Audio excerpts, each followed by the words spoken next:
Hey everyone, it's been a long and rough week and one and rough day here for me too. And just wanted to check in.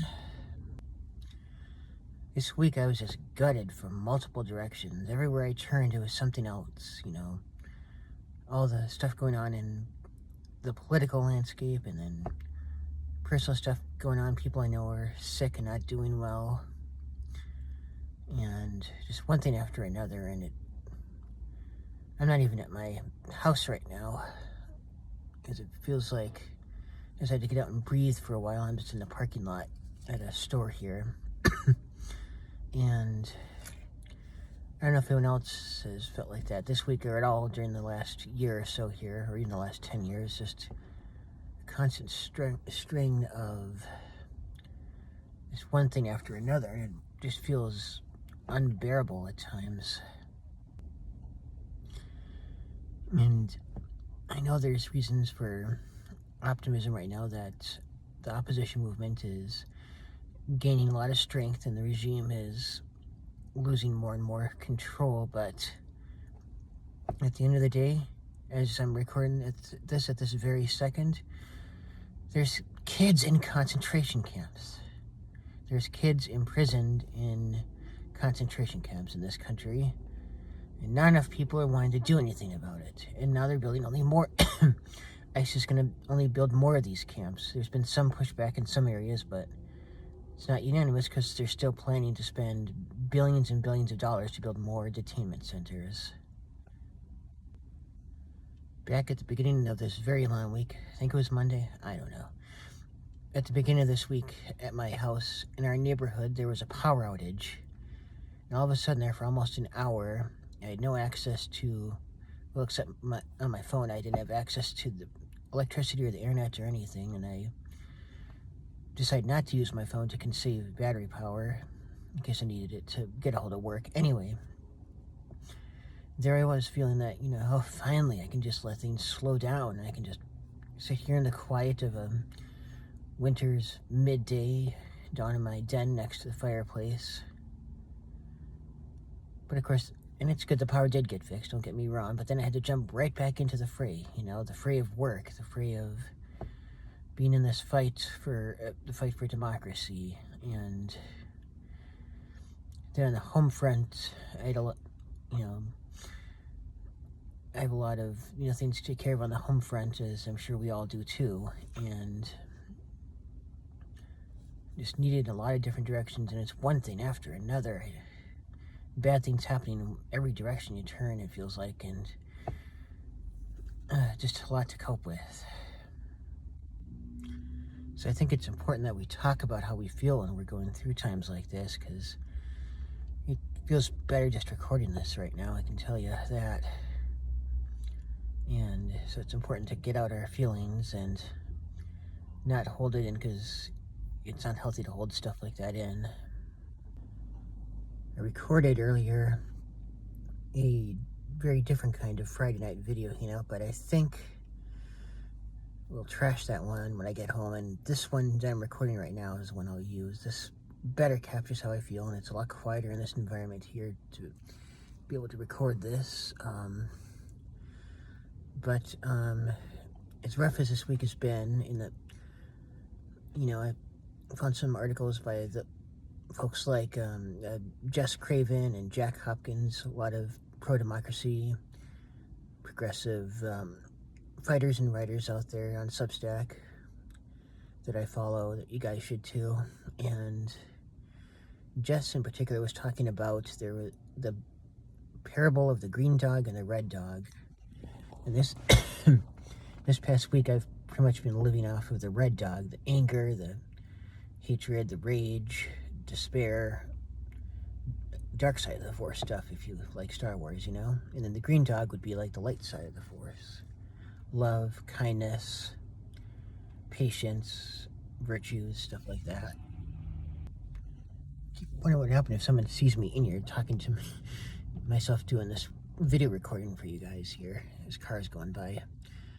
Anyway, so the green dog and the red dog, and what we should be doing in this fight is feeding the green dog, not the red dog. Feeding the green dog allows us to, not only revitalize our souls, but, feeding the green dog, lets us focus on putting our energies into constructive things and not destructive things. And so that's one thing I definitely found helpful today. Another thing was, this came out yesterday, actually, an article by Jack Hopkins, another writer I just mentioned earlier. Jack had an article directly addressing anyone's worries about democracy. And and a lot of Jack's work is like this. It's about being proactive, not reactive. And instead of asking, oh God, what are we going to do? Instead ask, what am I going to do to counteract these threats? And then come up with like 5 things you can do each week to fight back. Call your representatives, attend a school board meeting or something like that, or attend protests, phone bank, whatever you can do, whatever is in your skill set, wheelhouse. And the more actions we do like that, the more difference we can make. And also to remember, Jack also said in his article yesterday that, the U.S. is more than one man or one party or one election. The country is a complex mismatch of things, and it's no use, spending your time fretting about, what they're going to try to do to end things. We need to instead focus our energies on what we're going to do to make sure that they fail. The worst thing we can do is fantasize in our heads about things that have not happened yet, and giving, more power to people like Trump than they actually have, and assuming they can magically do things that would take a lot of steps to do that they probably won't actually be able to do. So it's all about, so in Jack's article, he basically says it's all about that perception of how we're going about this. And I love that advice, and I tried to apply it, but it's very hard, And just today, I was reading again about, there's this large coalition of hate groups that have formed. They call themselves Greater Than, and they've come together to try to overturn marriage equality. And not only that, but they had the audacity, they made their logo very similar to the Human Rights Campaign's logo. The HRC, Human Rights Campaign, is the largest pro-LGBTQ rights organization in the country. And their logo is a blue square with the yellow eagles symbol on it. And this Greater Than coalition of hate groups, this coalition of hate groups called Greater Than, made theirs a blue square with a yellow Greater Than symbol. And the slogan is, kids' rights are more important than adult desires. I mean, what a bunch of bullshit. I think most LGBTQ people, whether we were out or not, or had full realization of it or not when we were young, we can all look back and know that there was, at least some inklings, if not major moments, that we knew we were queer. This was not something that only begins in adulthood, for one, and for another, it's not a desire. It's just who we are. And I did find, maybe I'll share it with you later, an article by the organization GLAAD, GL80, 1A, not 2A's. Both of the GLAAD organizations are great, but the one I was looking at today was GL80. They're a LGBTQ legal organization. And GL80 had an article that came out about that threat from that hate group, that coalition of hate groups, and they said that they pointed out that these hate groups are just bringing out the same old tired tropes that they've always used. Which, by the way, like the protect the kids ones, which are all the more laughable now because the same people that are saying that are the ones that are advocating to cover up the Epstein files to protect Trump. The Republican Party is a party of pedophiles. Nothing more, nothing less. Pedophiles and death cult. And they get away with their crimes by trying to pin it on LGBTQ people. It's one of the biggest scams of all time. And so this article from GL80, GLAD, was talking about how, these hate groups are going to lose, and they did say, at least they believe, there was no immediate threat to the Obergefell decision that granted same-sex marriage nationwide. And the Supreme Court did decline an effort to try to overturn Obergefell late last year. So we'll have to wait and see on that, but with the confidence exuded by GL80 GLAD in that article, did help take me off the proverbial ledge on that.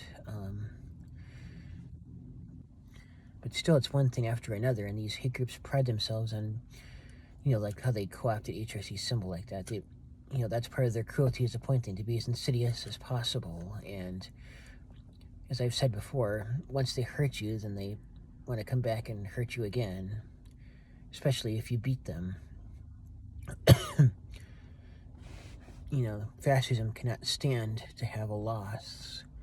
And so that's why whenever it does suffer a loss, it refuses to accept it and tries to escalate to get back at those that beat them.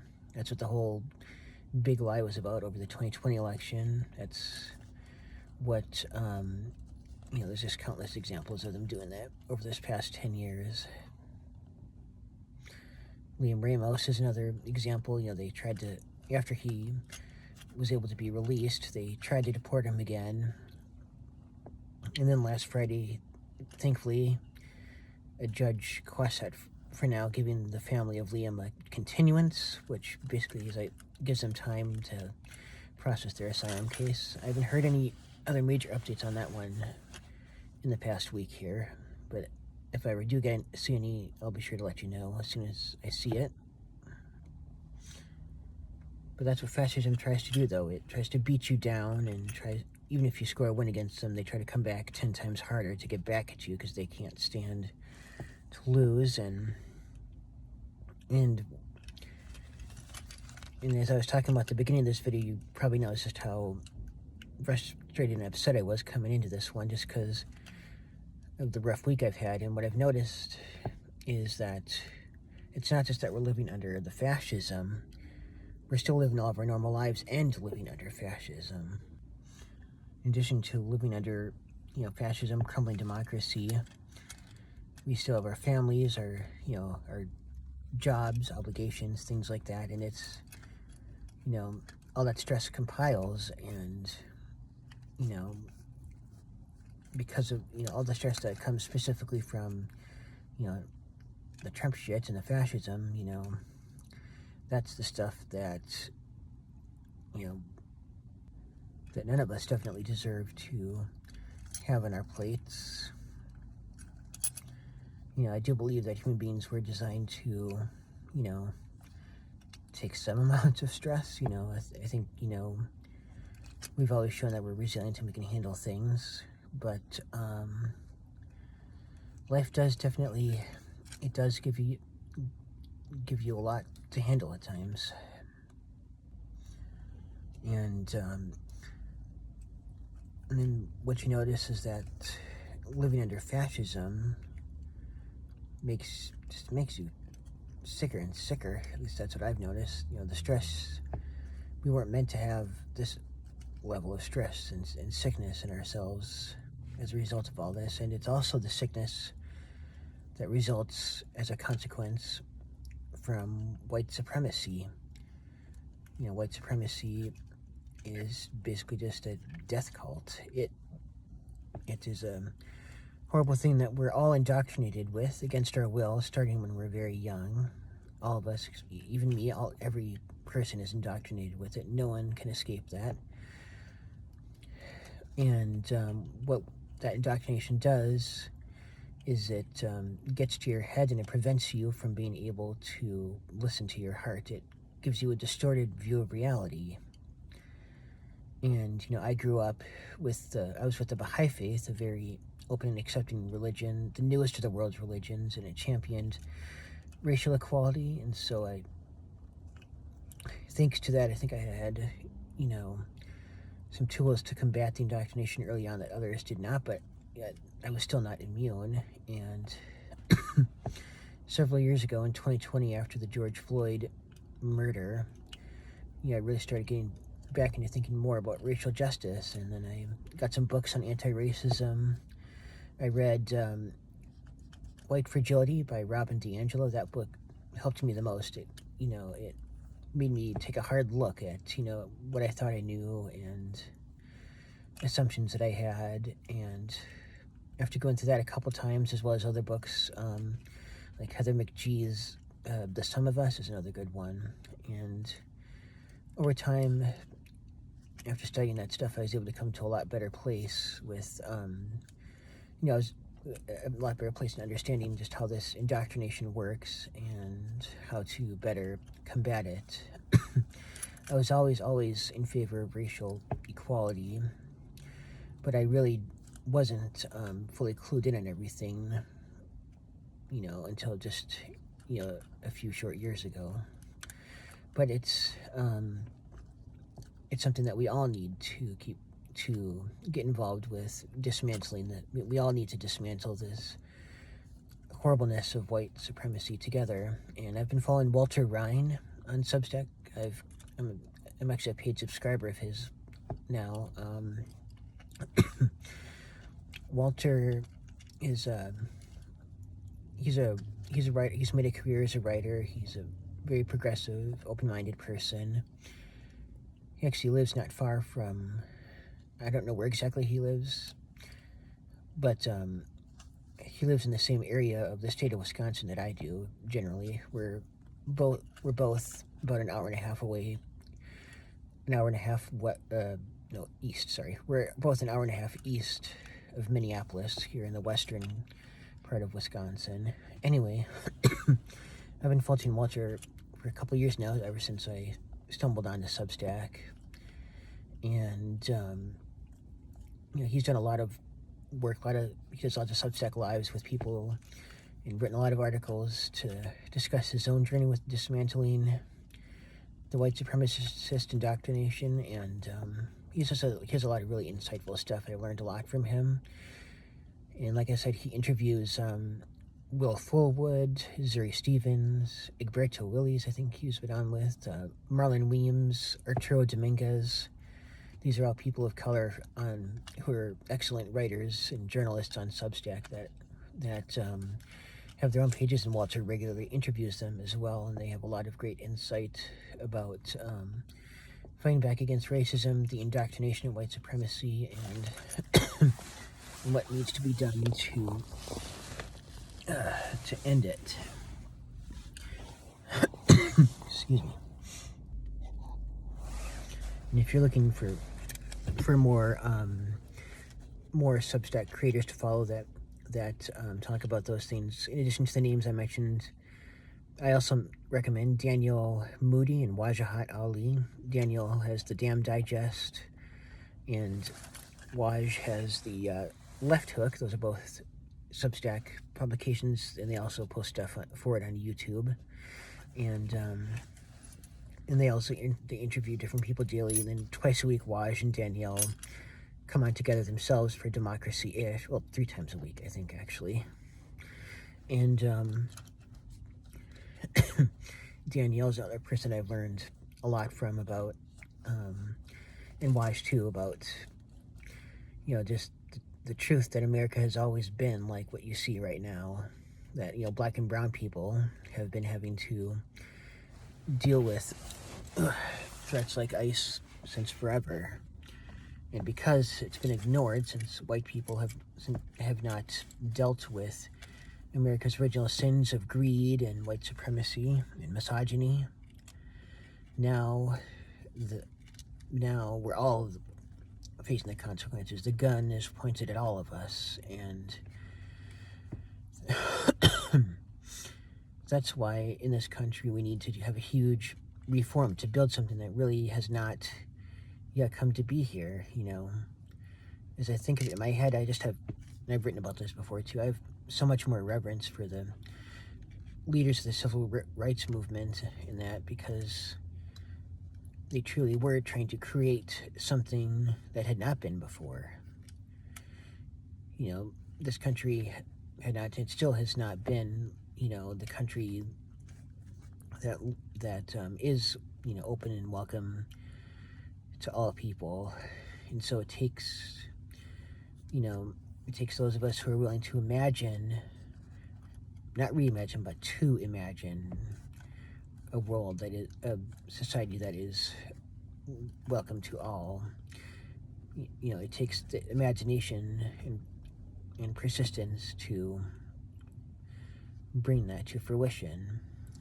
And so we should all have a lot of reverence for all of those that have come before us in this fight, for what they had to endure, and we should also have grace for each other as we're trying to do all of that again here right now. And there we go.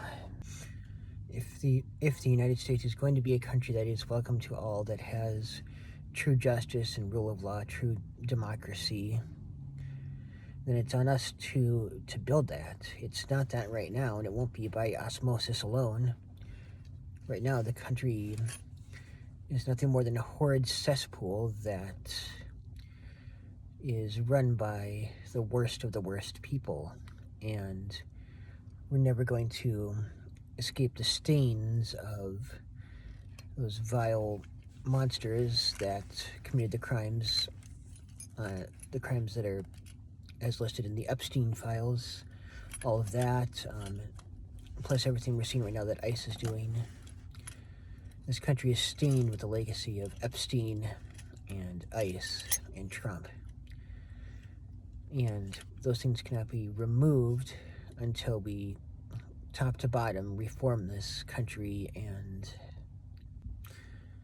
kick out all of the politicians on both sides of the aisle that were complicit in all of this, and make sure that every single person that was involved in harming kids in any way, whether it was the horrific sex trafficking that Epstein and them were doing, or whether it's ICE snatching kids off the streets and taking them to concentration camps in Texas right now, everybody that commits those horrific atrocities against children needs to face accountability.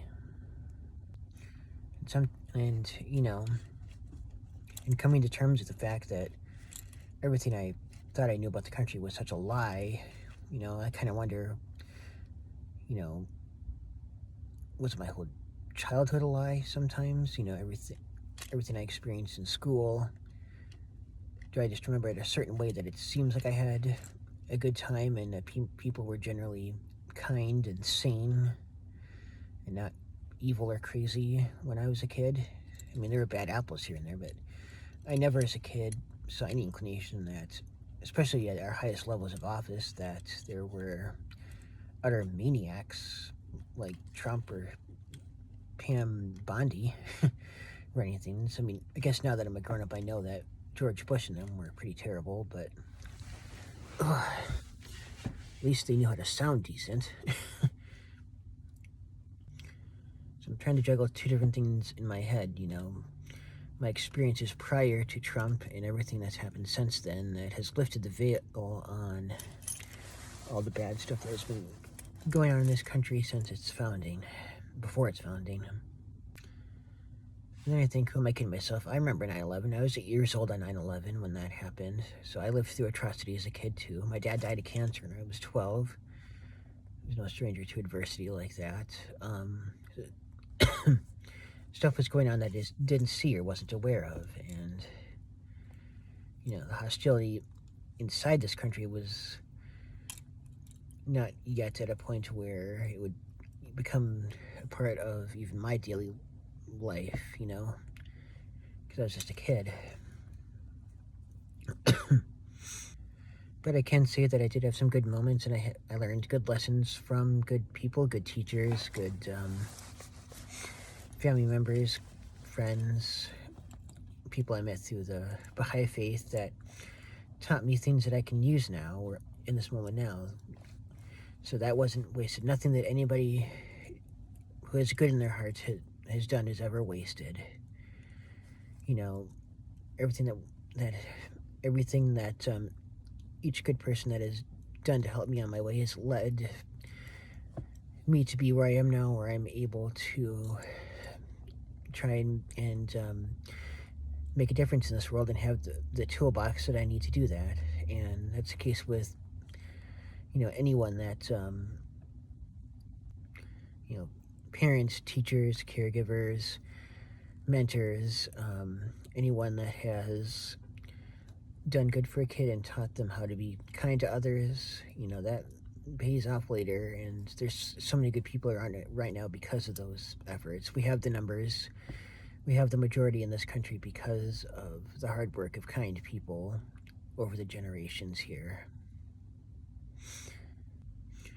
That whether it was Mr. Rogers on TV or my actual teachers in school, the good they tried to do was not wasted. The good my father tried to do while he was alive, not wasted.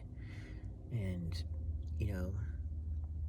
those of us right here and now are going to continue that, and we'll outlast the hatred and lunacy of Trump and MAGA. And on that note, I also wanted to, on that note of good people doing good things to ensure that there are more good people to come. I over this week I was my sister and I were watching the Night at the Museum trilogy of movies, and in two of those movies, the actor Dick Van Dyke was in two of those movies, and he's still around. Dick Van Dyke, he's a longtime Hollywood actor. He was in the Mary Poppins movie back in the 60s, and then he was on a show, Diagnosis Murder, was that it? Yeah. And anyway, he's 100 years old now. Just looked up, he turned 100 years old in December. That's just amazing.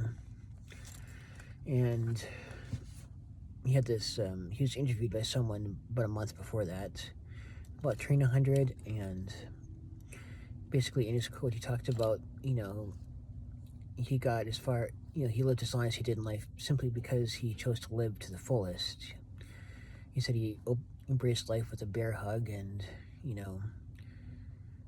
didn't, let himself get held back by any of the pitfalls. And so I just found that really inspiring, especially during this time that, we still have to try to live our lives to the fullest, fascism or no fascism. And there's many a time right now where it can feel really overwhelming. At the start of this video clip, I came in just ranting about just how bad this week had been. And, there's a couple of things that happened this week that, felt particularly gutting, like when the regime rolled back the 2009 climate rule that was combating climate change and greenhouse gases. That was just ridiculous and devastating. I know, before I forget, I found this, on the day that happened, there was this article on Substack I was reading. I won't tell you who wrote it or what the publication was, but this article was very concerning to me. That it wasn't anyone wasn't anyone like a major Substack writer. It was one of the many I was following. I'm not sure where I found this particular one, but they were basically they were talking about the far right's 50-year or whatever plan to roll back regulations like these and to take over, everything. And it just felt like in this article that they were going out of their way to just to laud over the far right, saying how well that they'd planned things out and how stupid us liberals and progressives were for not catching up with it, and then list off a bunch of victories, if you want to call it that the right has had. This author said, abortion rights are dead, and then talked about, the threats to the Voting Rights Act, which are real threats, yes, but this whole article was treating it like everything's a done deal. We can't save our rights and we can't get them back. And that article just really bothered me. That's not the kind of writing you're going to find here from me on Buddy Star Tales from the Infinity Rainbow. I always try to write with a hopeful lens, and I never write anything that would be considered conceding defeat to the fascists. I don't know what that author's intention was, but yeah, so I just had to unsubscribe from that guy. But to wrap it all up, the point being that, even though when they do something like gutting those environmental regulations is very devastating, it is a big blow.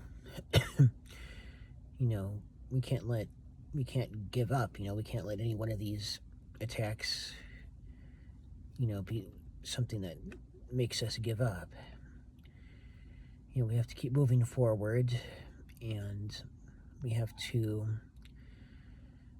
believe in hope.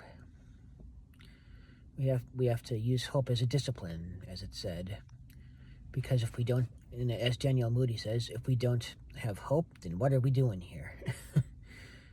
We have to have hope that we can, in this country, that we can make it a better country.